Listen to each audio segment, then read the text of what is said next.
My girlfriend said, "I'm pregnant, but the baby isn't yours. I just want things to stay peaceful." I smiled and said, "All right, whatever you want." The next day, I canceled our apartment lease, forwarded her message to her ex, and sent a gift basket to his house that said, "Congratulations, you're going to be a dad." 2 hours later, his wife called. Her first words made me heart stop, and what happened next? I'm 40 years old, and I thought I had my life figured out. Sarah and I had been together for 3 years. We weren't married, but we lived together in a nice 2-bedroom apartment downtown, split the bills evenly, and talked about the future like it was something we were building together. I genuinely believed we were solid. Last Tuesday evening, I came home from the gym around 7 p.m. Sarah was sitting on the couch with her phone in her lap, staring at the blank TV screen. The apartment felt cold despite the heater running. I knew something was wrong immediately. "Hey," I said, dropping my gym bag by the door. "You okay?" She didn't look at me, just kept staring forward. "We need to talk," she finally said. Those 4 words, everyone knows what they mean. I sat down in the armchair across from her, my stomach already tightening. "I'm pregnant," she said flatly. For about 3 seconds, I felt this weird rush of emotions, shock, fear, maybe even a little excitement. Then she continued, "But the baby isn't yours." The room went silent. I could hear the refrigerator humming in the kitchen, a car alarm going off somewhere outside. My brain was trying to process what she'd just said, but it felt like my thoughts were moving through mud. "What?" I finally managed. She looked at me then, and I'll never forget her expression. Not guilty, not apologetic, just tired. "It's Marcus's," she said. "It happened 2 months ago. I didn't plan it. It just happened. Marcus, her ex-boyfriend from college, the guy she'd told me not to worry about when they reconnected on social media last year. The guy she'd grabbed coffee with just as friends back in August." "You slept with Marcus," I said slowly, making sure I understood correctly. "Yes." "2 months ago?" "Yes." "And you're pregnant?" "Yes." I sat there for a minute, just looking at her. Part of me wanted to explode. Part of me wanted to cry. But mostly I just felt numb. "Does he know?" I asked. "No," she said quickly, "and I don't want to tell him. He's married now. It would destroy everything. I want to keep things peaceful. Between us. We can figure this out together." I actually laughed. It just came out. This bitter sound that surprised even me. "Peaceful," I repeated. "You want to keep things peaceful." "I know you're angry," she said. "But please, let's not make this harder than it has to be. We can work through this." I stared at her for a long moment. She genuinely thought I was going to what? Raise another man's baby? Pretend everything was fine? Stay with her after she'd been cheating on me? "All right," I said, standing up.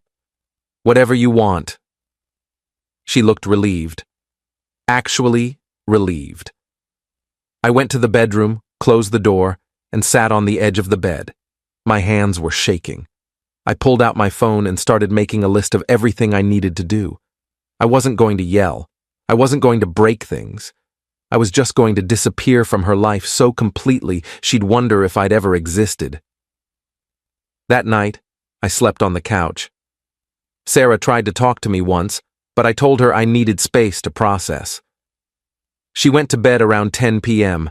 I stayed up until 2 a.m. researching apartment lease cancellation policies and scrolling through Marcus's Facebook page.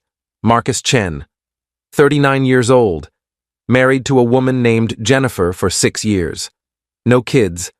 He worked in finance, posted pictures of fancy dinners and golf trips. His wife was a pediatric nurse who volunteered at animal shelters on weekends. She looked genuinely kind in her photos, always smiling. I felt sick thinking about what Sarah had done to both of us. Update: one Wednesday morning, I called our landlord at 8 a.m. sharp. Our lease had a clause that allowed for early termination with 60 days' notice and a penalty fee of 2 months' rent. I told him I'd pay it. He was surprised but didn't ask questions. I told him only my name would be coming off the lease. Sarah could figure out if she wanted to stay and cover the full rent alone or leave. Then I went to the bank and opened a new checking account. I transferred my half of our shared savings into it. We'd been saving for a vacation to Japan. $8,400 split down the middle. I took my $4,200. At 10 a.m., I texted Sarah's message to myself so I'd have a clean screenshot. Then I looked up Marcus's address. Public records are surprisingly easy to access when you know someone's full name and city. I ordered a gift basket online, one of those fancy ones with gourmet chocolates, sparkling cider, and a little teddy bear. I paid extra for same-day delivery. In the gift message section, I wrote, "Congratulations, you're going to be a dad. Sarah's expecting. We should talk. A concerned friend." I added Marcus's home address and confirmed the order. Then I forwarded Sarah's text message to Marcus's Facebook Messenger. I didn't add any commentary, just sent it and blocked her immediately on my phone. I spent the rest of Wednesday packing my essentials: clothes, laptop, important documents. I called my buddy Derek and asked if I could crash at his place for a few weeks. He said yes without hesitation. At 3 p.m., my phone rang. Unknown number. I answered. "Hello? Is this the person who sent the gift basket to 447 Riverside Drive?" A woman's voice, shaky, angry, scared. My heart stopped. "Who is this?" I asked, though I already knew. "This is Jennifer Chen, Marcus's wife, and you need to tell me right now what the hell is going on." I took a deep breath. "Mrs. Chen, I'm sorry you had to find out this way. My name is Jake. I've been dating Sarah Hollis for 3 years. Last night she told me she's pregnant with your husband's baby." Silence. Long, terrible silence. "You're lying," she finally whispered. "I wish I was," I said.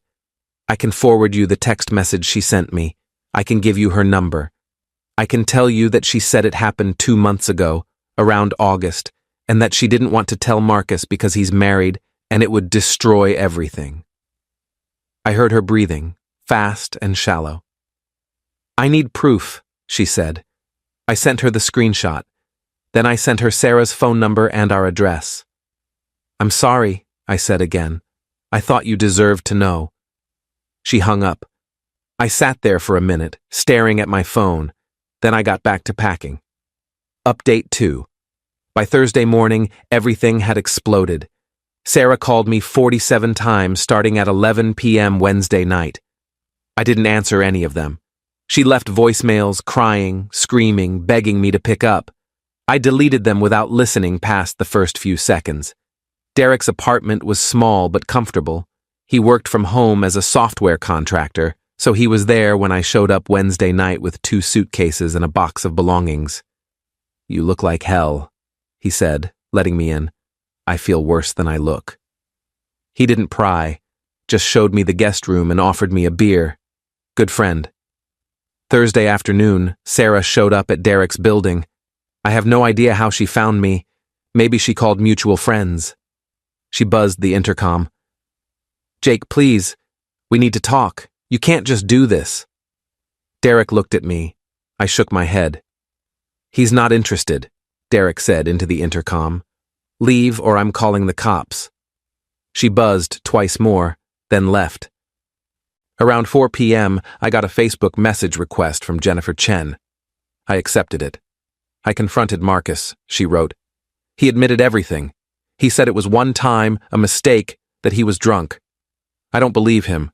I don't believe anything anymore. I'm filing for divorce. I thought you should know. Also, thank you, I think. I don't know if I should thank you or hate you for telling me, but at least now I know. I wrote back, I'm sorry for both of us. If you need anything, testimony, evidence, whatever, let me know. He destroyed my relationship too. She didn't respond immediately, but I saw she read it. That evening, I got an email from Sarah's mother. Apparently, Sarah had called her crying, playing the victim, saying I'd abandoned her during her pregnancy. The email was exactly what you'd expect.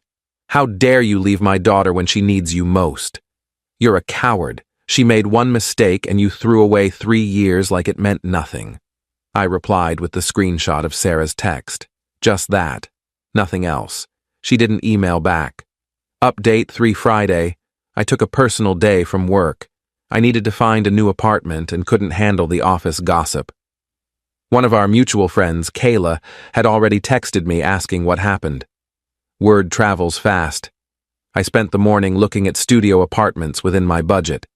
Found one about 20 minutes from my current job, available November 1st. I put down a deposit. Around 2 p.m., Marcus Chen called me. My blood ran cold when I saw the name on my phone. I answered. "What do you want?" "You had no right," he said. His voice was tight, controlled fury. "What happened between Sarah and me is none of your business.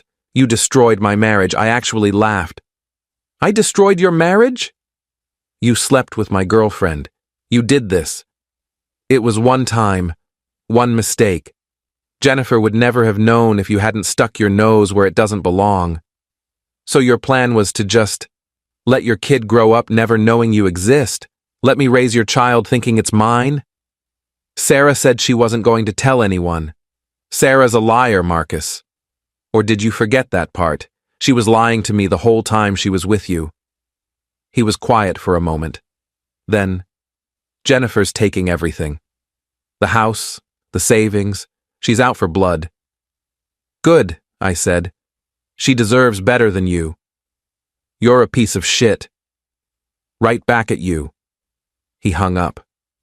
I sat there feeling weirdly calm. Maybe I should have felt guilty for blowing up his life, but I didn't. He made his choice when he slept with someone in a relationship. Jennifer deserved the truth. Saturday, Sarah texted from a different number. "Jake, please talk to me. I know I messed up. I know I hurt you. But what you did was cruel. Marcus's wife is destroying him. His family won't speak to him. He might lose his job because of the stress. You ruined multiple lives because you were angry at me." I stared at the message for a long time before typing back. "You ruined your own life when you cheated. You ruined Marcus's life when you slept with a married man. You tried to ruin mine by asking me to raise another man's child. I just made sure the truth came out. Don't contact me again." I blocked the new number. Update 4. 2 weeks later, I was settled into my new studio apartment. It was small, but mine. No shared furniture, no memories of Sarah walking around in her pajamas on Sunday mornings, no ghost of a relationship haunting the rooms. Derek helped me move my stuff from storage. We ordered pizza and watched basketball. Normal things, healing things. I got a message from Jennifer Chen again. "The divorce is moving forward. Marcus is trying to fight it, but my lawyer says we have everything we need." I found out he'd been messaging Sarah for months before they hooked up. It wasn't just one mistake. "Thank you for giving me the push I needed to look deeper." I found hotel receipts, deleted texts he thought were gone. He'd been cheating longer than I knew. My stomach turned. So Sarah had been lying even more than I thought. I wrote back, "I'm glad you found out. You deserve better. I hope the divorce goes smoothly." "How are you doing?" she asked. "Better every day," I typed. Still angry sometimes. But mostly just tired of thinking about it. "Same. Do you think Sarah kept the baby? I hadn't even thought about that." "I don't know. I haven't talked to her since I left. Marcus said she's demanding child support. She's planning to keep it. Of course she was." "That's between them now," I said. "I'm just glad I'm not involved." "Me too," Jennifer said. "Good luck with everything." "You too." A month after everything blew up, I ran into Qley at a coffee shop.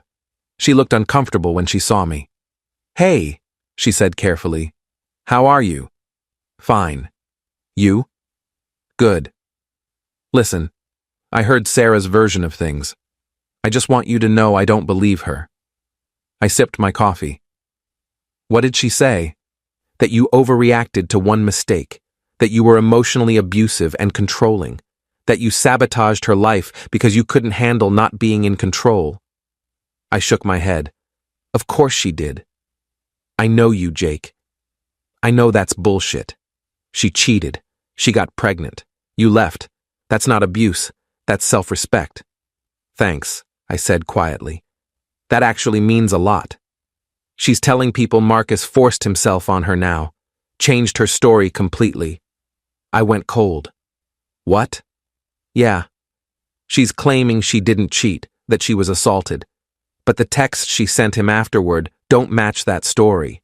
A few of us have seen them. She's just trying to save face. I felt sick. That's disgusting. I know. I stopped talking to her. A lot of people have. I finished my coffee in silence. Sarah had burned every bridge trying to avoid accountability. Final update. It's been 3 months now. Sarah had the baby, a boy. Marcus's family demanded a DNA test and it confirmed what everyone already knew. He's paying child support, but he's not involved in the kid's life. His divorce from Jennifer finalized last month. She moved to a different state to be closer to her sister. Sarah tried to reach out one more time through a mutual friend, asking if I'd be willing to talk. I said no. There's nothing left to say. I've started seeing someone new. Nothing serious yet, but it's nice to remember what it feels like when someone actually respects you.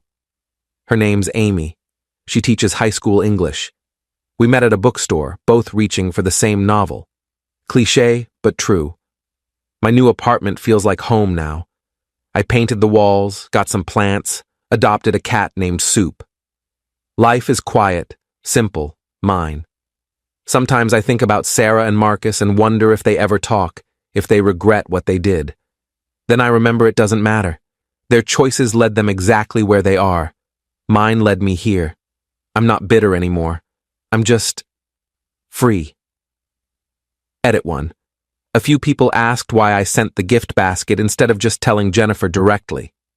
Honestly, I was angry and wanted Marcus to feel the same shock I felt. Petty? Maybe, but it worked. Edit 2. Yes, I kept receipts of everything. Texts, emails, bank transfers. My lawyer friend told me to document everything in case Sarah ever tried to claim I owed her money or was involved with the kid legally. So far, she hasn't. Edit 3. For those wondering, Soup is a gray tabby with one eye. He's perfect.